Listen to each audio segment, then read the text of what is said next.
जय श्री कृष्णा। आज एक कहानी सुना रही हूँ, तो अपने बच्चों को ज़रूर सुनाएं। शिक्षाप्रद कहानी है, बच्चों को बहुत प्रभाव पड़ता है ये कहानी ऐसी सुनाने से, ज्ञान की वृद्धि होती है। तो आप ज़रूर सुनाना ये कहानी और सब शेयर करना, सब्सक्राइब करना।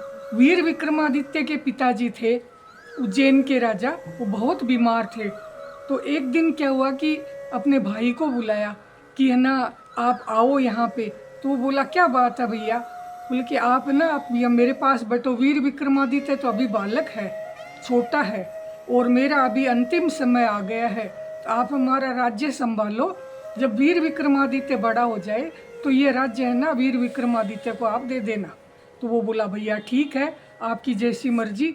वो वीर विक्रमादित्य के चाचा जी को पूरा राज्य उसके पिताजी देके, और वो तो स्वर्ग सिधार गए। जब वीर विक्रमादित्य 3 साल 4 साल का हो गया, तो उसके चाचा ने सोचा कि ये तो दिन प्रतिदिन बड़ा होता जा रहा है और ये तो बड़ा होकर राज्य छीन लेगा, क्यों न इसको मरवा दिया जाए।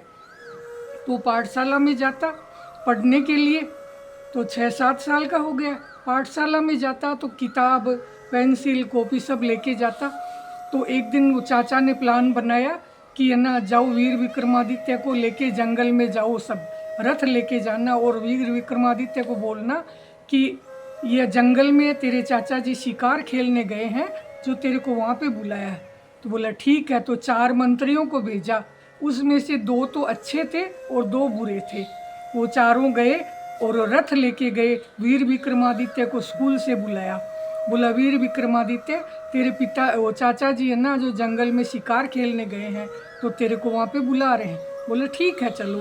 तो उसने बोला कि ठहरो ठहरो, मैं ना कॉपी पेंसिल भूल आया, मैं वो लेके आता हूँ। बोला जंगल में क्या करेगा? बोला नहीं नहीं, विद्या का साधन साथ में होना चाहिए।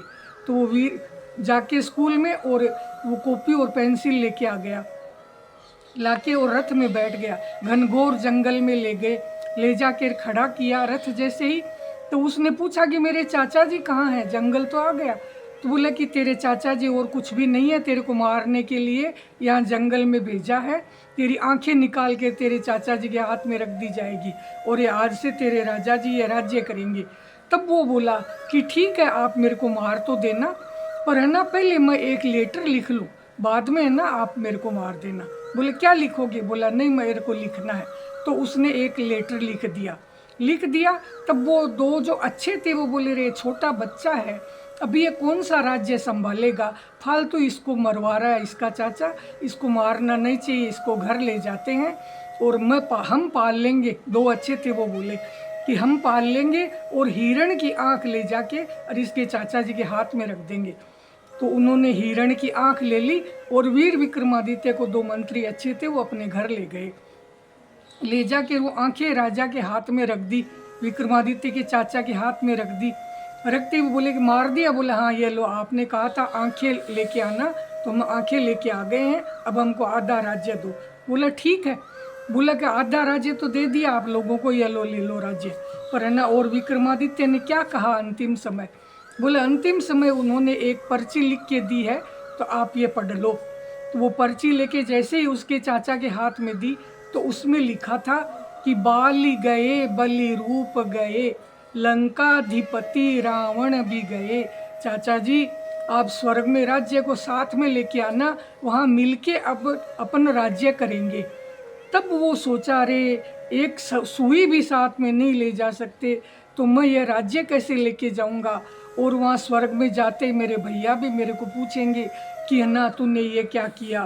तो क्या अब धिक्कार है मेरी ऐसी ज़िंदगी पे, मैंने लालच में फंस के और वीर विक्रमादित्य को मरवा दिया। और रोने लगा कि कोई वीर विक्रमादित्य को ला दे, तो मैं है ना उसको पूरा राज्य देके, और मैं है ना पूरा जंगल में चला जाऊंगा और सन्यासी बन जाऊंगा।